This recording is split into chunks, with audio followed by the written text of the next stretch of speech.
Good evening বন্ধুরা, সবাই মিলেই দেখো রেডি হয়ে গেছি। এখন যাব একটু বাজারে। এই যে আমাদের কাকিমাও রেডি হয়ে গেছে, আর ওইদিকে ছেলেও রেডি হয়ে গেছে। এই যে এসো এসো সবাই এসো। এই দেখো ফুল টিম। আমরা এখন যাচ্ছি ঠাকুর মন্দির, ওখানে আরতি দেখবো। তো চলো তোমরা সঙ্গে থেকো।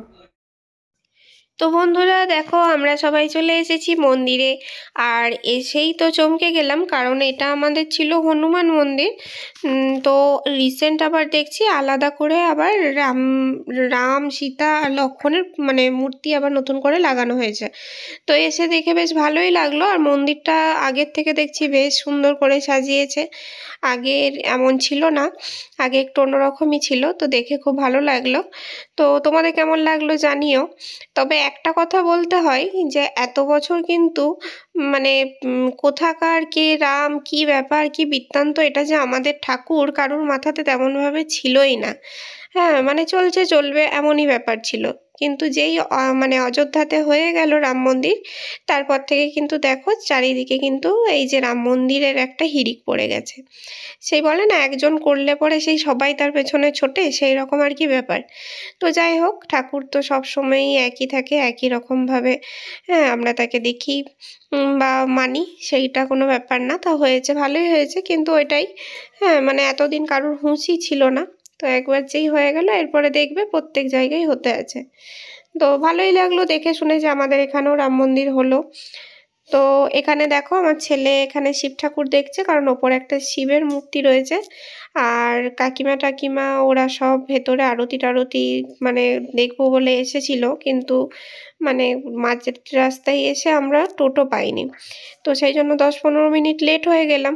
আর এসে দেখছি আরতি শেষ হয়ে গেছে। তো ওই দেখো ওপরে ভোলানাথ বসে আছে, কিন্তু বেশ সুন্দর লাগছে দেখতে। মন্দিরটা খুব সুন্দর করে এবারে সাজিয়েছে। তো আরও মন্দিরেতে আরও চেনা পরিচিতর সাথে দেখা হয়ে গেল, তো তাদের সাথেও কথাবার্তা হলো। তো তারপরে আমি ক্যামেরাটা একটু ধরতে দিলাম, দিয়ে ভাবলাম যে আমি একবার ঘন্টাটা বাজিয়ে দিই। কারণ ছোটোবেলাতে আমি যে মন্দিরেই যেতাম ঘন্টাটা আগে বাজাতাম। যখন হাইটটা ছোট ছিল তখন মানে বাড়ির লোকেদের কোলে চেপে বাজাতাম। আর এখন মানে এখনও সেই নেশাটা লেগেই আছে আর কি, যে কোনো মন্দির গেলে আমাকে ঘন্টাটা বাজাতে হবে। তো সেই জন্য আমি আমার ছেলেকে দিয়েও একবার বাজিয়ে দিলাম, কারণ ও তাই আমার সাথে মন্দির গেলে ঘন্টাটাও বাজায়। আর এই দেখো প্রণামের মানে কত নেশা। হ্যাঁ, চারিদিকে তাকাচ্ছে আর প্রণাম করছে। তো তারপরে দেখো মন্দির থেকে চলে এলাম। এই যে পাশেই মন্দিরের পাশেই একটা নেপালি মোমোর স্টল আছে। তো যেহেতু কাকিমারা সবাই নিরামিষ খায়, তো সেই জন্য আমি ভাবলাম যে মানে ওখানেই খাওয়ানোটা ঠিক আছে। কারণ আজকে এখানে নিরামিষ দোকান 2-3টা আরও আছে, কিন্তু তারা আজকে কেউ বসেনি। তো সেই জন্য আমি ভাবলাম যে মোমোটাই বেস্ট হবে। তো এখানে দেখো সবাই আমরা মোমো খাচ্ছি, আর আমার ছেলেও খাবে। কিন্তু এখন গরম রয়েছে, তো সেই জন্য ওকে দেওয়া হয়নি। আর এইদিকে দেখো আমিও নিয়েছি, আর বেশ ভালো খেতে। তো এখানে বরের জন্য প্যাকেট করেই নিয়েছিলাম চিকেন মোমো। আর এই দেখো আমার ছেলে মোমো খাচ্ছে। ওর মোমো খেতে খুব ভালো লাগে, ফাস্ট ফুড হ্যাঁ খাওয়ার একদম মানে কি বলবো, মহারাজ একদম। তো তারপরেই দেখো ওখানে খাওয়া দাওয়া কমপ্লিট করে চলে এলাম এখানে কসমোতে। আর কসমোতে কাকিমারা নিচ্ছে কাপড়। তো যেহেতু কাকিমারা বাড়িতে নাইটি টাইটি পরে না, কাপড়ই পরে, গ্রাম অঞ্চল তো। তো সেই জন্য আর কি ওরা কাপড় টাপড় একটা দুটো নিল। আর এইখানে দেখো আমার ছেলের জন্য ওরা খেলনা নিচ্ছে। তো আমার ছেলের এই দিকেতে দেখো পছন্দ হয়েছে এই খেলনাটা, কিন্তু এই খেলনাটার অর্ধেক মানে ভেতরে জিনিস ছিল না, মিসিং ছিল। তা আমি ভাবলাম যে অন্য দেখি এটার মানে আর যদি থাকে স্টকে তাহলে একটা নিয়ে নেব। তো তা করতে করতেই দেখতে পেলাম আছে একটা, তো আমরা ওটাই নেব ভাবলাম। আর আর এদিকেতে দেখো ওরা বুঝতে পারছিল না যে এটা কি জিনিস, তো ছেলে বোঝাচ্ছিল। তারপর আমাদের কেনাকাটা হয়ে গেল। তো তারপরে আমরা বেরিয়ে পড়লাম। এইদিকেতে টোটোও পেয়ে গেলাম সঙ্গে সঙ্গে। আর ছেলে দেখো খেলনাটা কিন্তু ব্যাগে ভরতে দেয়নি, কারণ ও ভাবছে কি যে ব্যাগে যদি ভরে দিয়ে মানে ওরা যদি আর না বাড়ি নিয়ে যায় এটা। কারণ আমি অনেকবারই ওকে এমনি জিনিস কিনে দিয়ে ওকে দেখিয়েছি যে আমি ব্যাগে ভরেছি, কিন্তু সেটা পরে ফেরত দিয়ে দিয়েছি। তো তারপরে চলে এলাম বাড়ি, আর বাড়িতে বানিয়ে রেখে গিয়েছিলাম দই বড়া। তো এসে তাড়াতাড়ি মানে দই বড়াটাকে সাজিয়ে নিলাম। তো দই বড়াটা আমি বাড়িতেই বানিয়েছিলাম, সব কিছু বাড়িতেই। আর কি বলবো মানে বন্ধুরা, এত টেস্টি হয়েছিল না যে বলার কিছু নয়। তো তোমাদেরকে দেখাবো যে বাড়ির লোক খেয়ে কি বলছে।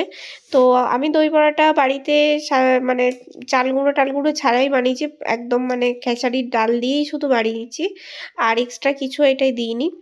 আর খুবই সফট হয়েছিল, আর জল কম দই বেশি সেই রকম একটা ব্যাপার ছিল। তো দারুণ টেস্ট হয়েছিল। তোমাদের যদি দই বড়ার রেসিপি দরকার হয় তো তোমরা কমেন্ট করো, আমি তোমাদেরকে কোনো একদিন রেসিপিটা শেয়ার করে দেবো। তো আজকে আমি রেসিপিটা এই কারণেই শেয়ার করিনি, তোমাদেরকে শুধু সাজানোটাই দেখালাম। কারণ দই বড়ার রেসিপিটা মানে যদি আমি ব্লগের সাথে দিই তো তোমরা বুঝতে পারবে না। আর ব্লগের সঙ্গে যদি মানে রান্নার রেসিপি দিই অতটা ভালোও হয় না। তো সেই জন্য এটা অন্য কোনো একদিন তোমাদের সাথে শেয়ার করে দেব। তো এইদিকেতে তোমরা দেখে বলো যে দই বড়াটা কেমন হয়েছে না হয়েছে। আমাদের তো খুব ভালো লেগেছিল। তো চলো, সাজানো গোছানো তো হয়ে গেল। তো এরপরে তোমাদেরকে দেখাচ্ছি বাড়ির সবাই কি বলছে। আর এইদিকে যেহেতু কাকিমা শুধু একা পেঁয়াজ খায় আর আমরা পেঁয়াজ খাই, শাশুড়ি তো খান না, তো সেই জন্য কাকিমা একটু পেঁয়াজ কাটছে, কারণ দই বড়াতে তো একটু পেঁয়াজ দিতেই হয়। আর পেঁয়াজ ছাড়া কিন্তু দই বড়া অতটাও টেস্ট লাগে না, আমাদের যেটা মনে হয়। বাকিদের কি মনে হয় জানি না, তবে আবার যারা পেঁয়াজ টেয়াজ খায় না তাদের জন্য তো নিরামিষটাই ভালো। তো আমাদের এগুলোই পেঁয়াজ দেওয়া হবে, আর বাকি মানে শাশুড়ি মারটায় পেঁয়াজ দেবো না। এইদিকে তারপরে দেখো চলে এসেছি বরের কাছে দই বড়া নিয়ে। দই বড়া কিন্তু আমার বরের সব থেকে বেশি ভালো লাগে। আর এইদিকে দেখো খেয়ে একদম সেই মানে সুদীপার রান্নাঘরের মতো রিভিউ দিচ্ছে, চোখ মুখ মেকিয়ে বাবা। হ্যাঁ, দেখে মনে হচ্ছে যেন সেই কোন শেফেই না রান্না করেছে। মাঝে মাঝে তো ওর মানে এইরকম হাব ভাব দেখে নিজেই লজ্জায় পড়ে যায়।